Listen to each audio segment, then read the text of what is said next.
Another news cycle, another headache for President Donald Trump. This time, someone leaked an FBI memo to the New York Times that former Director James Comey allegedly wrote after an Oval Office meeting with the president.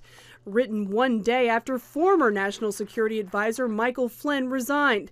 The newspaper quotes the president in the memo as telling Comey, "I hope you can see your way clear to letting this go, to letting Flynn go. He is a good guy." The White House fired back.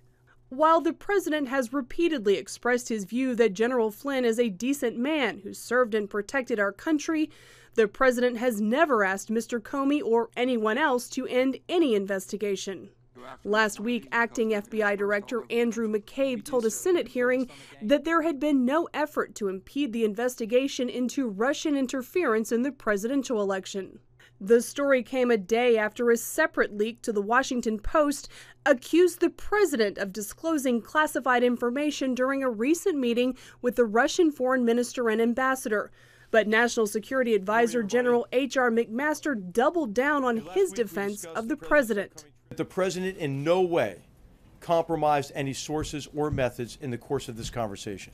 McMaster, Secretary of State Rex Tillerson, and Deputy National Security Advisor Dina Powell were all in the room and all concluded the president's conversation was appropriate.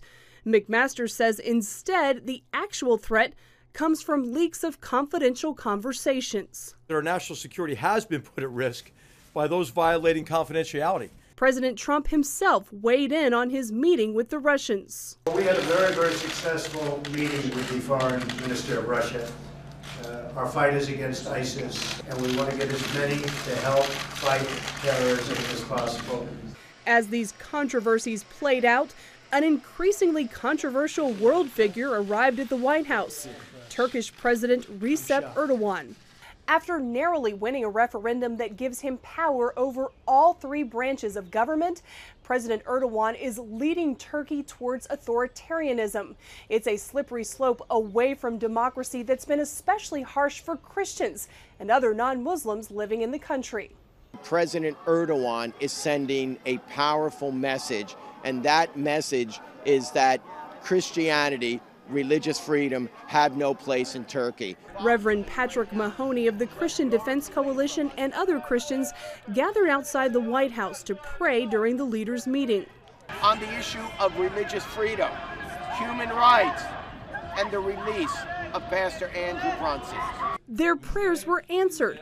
A White House official tells CBN News exclusively that President Trump went to bat for Pastor Andrew Brunson, raising his case twice.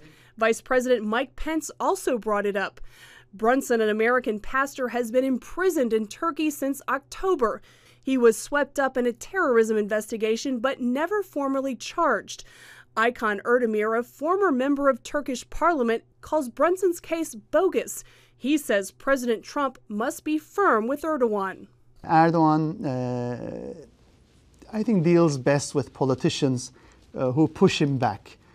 He only respects politicians who have a strong stance, and probably the best strategy for Trump is to continue a principled engagement, to convey to his counterpart that Erdogan and his inner circle's incitement against the U.S. and U.S. officials is not acceptable as NATO partners. It's just one of the major issues the administration is dealing with, while also trying to put out growing political fires here in Washington. Jennifer Wishon, CBN News, the White House.